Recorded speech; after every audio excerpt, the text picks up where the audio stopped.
Vamos falar de fundo rural, isso porque desde que a contribuição de empregador rural, pessoa física ao fundo rural, foi considerada constitucional pelo Supremo Tribunal Federal em março deste ano, muita coisa rolou, muita discussão e principalmente muito desentendimento.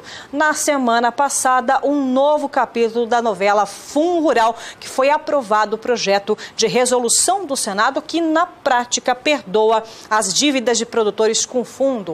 Fundo Rural é o assunto do Bom Dia Entrevista.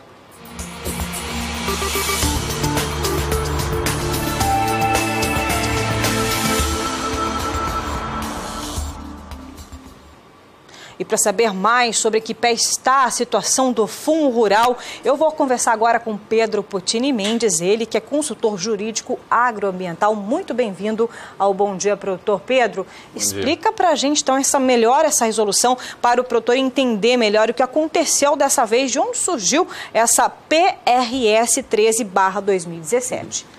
Bom, vamos lá. Primeiro eu queria parabenizar, ao canal, agradecer o convite, porque esse tipo de pauta jurídica, diante de todo esse contexto que você explicou, é muito confuso, até para a gente que é da área jurídica. Imagina o produtor, com isso, para o produtor entender o que está acontecendo com o Fundo Rural depois de tantos remendos e medidas judiciais e legislativas. Bom, esse PRS, Projeto de Resolução do Senado, ele tem uma previsão no regimento interno do Senado Federal. E para que serve um PRS? Ele serve para reafirmar, para colocar, para valer mesmo, uma decisão do Supremo Tribunal Federal. Então, ele é uma medida que... É uma brecha?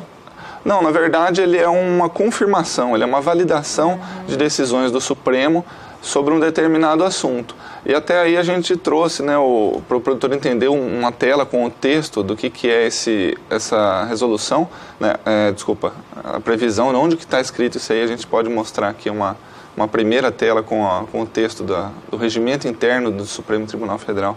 Isso, vamos dar uma olhadinha então na primeira tela, então, Pedro. Olha só para que serve, Então a gente tem 3 artigos aí que mostram o que é o projeto de resolução do Senado. Ou seja, que as comissões, no caso a CCJ, que é onde foi aprovado, elas podem fazer projetos de resolução que versem sobre suspensão, execução, no todo ou em parte, de lei declarada inconstitucional, tá vendo? Então é aí que está a previsão. São 3 artigos no regimento interno do Senado Federal, dizendo praticamente aí a mesma coisa, que cabe ao Senado propor essa suspensão de leis declaradas inconstitucionais.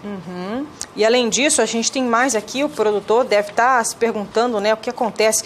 E de decisão do Supremo Tribunal Federal estamos falando, afinal? Porque como eu acabei de falar para vocês, vem para reafirmar uma decisão. E de que decisão a gente está falando? De que decisão que o PRS 13 está falando? O PRS está falando de uma decisão de 2010, no caso do frigorífico Mata Boi, do Mato Grosso do Sul, que nessa oportunidade derrubou o Fundo Rural.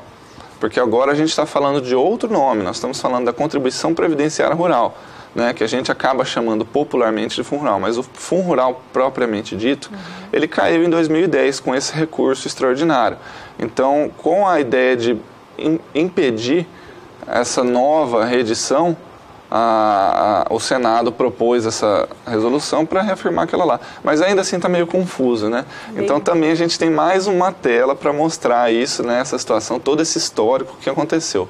Vamos lá, Vamos dar uma olhadinha na outra tela, vamos ver se a gente consegue entender melhor essa problemática. O que aconteceu, O Fundo Rural mesmo, ele existia até 1967, com a Constituição Federal de 67. Aí em 88...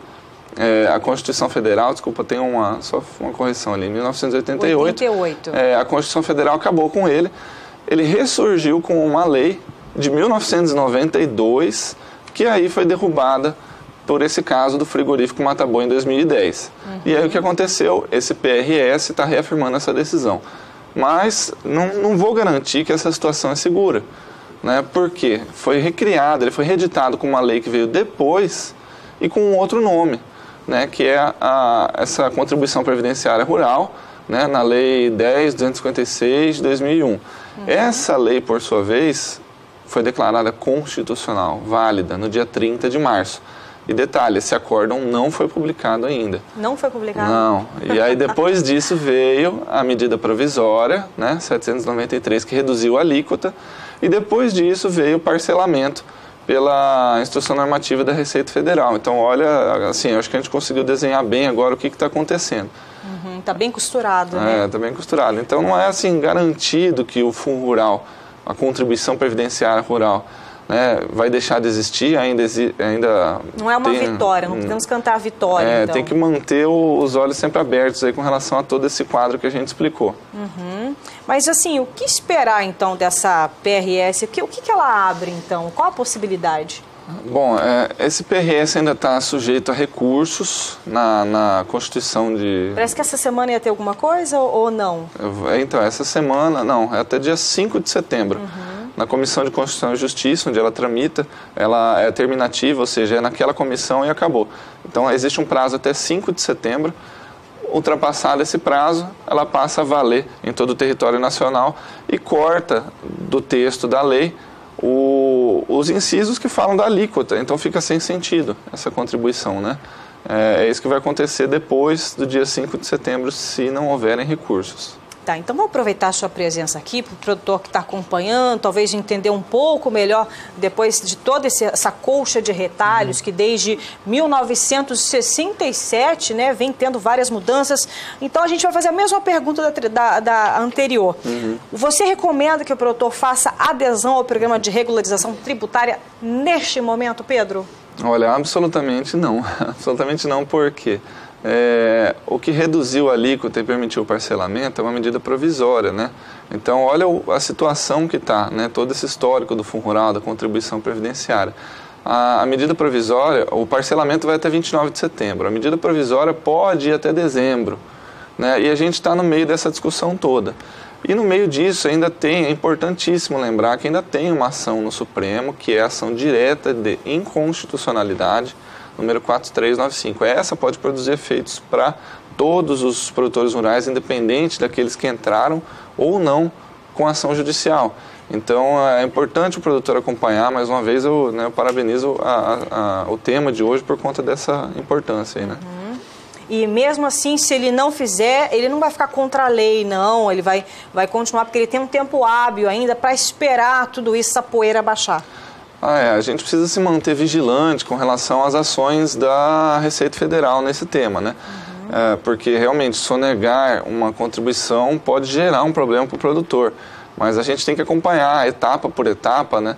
No Senado, no Supremo, na Receita Federal, tudo que está sendo editado de normativa e trazer aqui mesmo para o produtor para ele saber o que fazer, né, nesse momento. Eu acredito que deveria, né, permanecer firme e brigar pela suspensão desse programa, né, de parcelamento para que seja estendido o prazo dele, né? Senão não vai dar tempo de discutir tudo isso. Olha, muito obrigada, Pedro Puccini Mendes, pelas informações, para que a gente possa entender. O produtor realmente aí está muito complicado, está muito costurado, mas por enquanto o momento pede cautela, como o próprio Pedro Puccini Mendes disse para a gente. Consultor jurídico agroambiental também da GER, que toda segunda-feira está fazendo participação aqui conosco, falando também de informações importantes para a sua tomada de decisão. Pedro, muito obrigada pelas informações, e depois do dia 5 de setembro você volta. Sim. Aí a gente vai reforçar o que aconteceu depois do dia 5.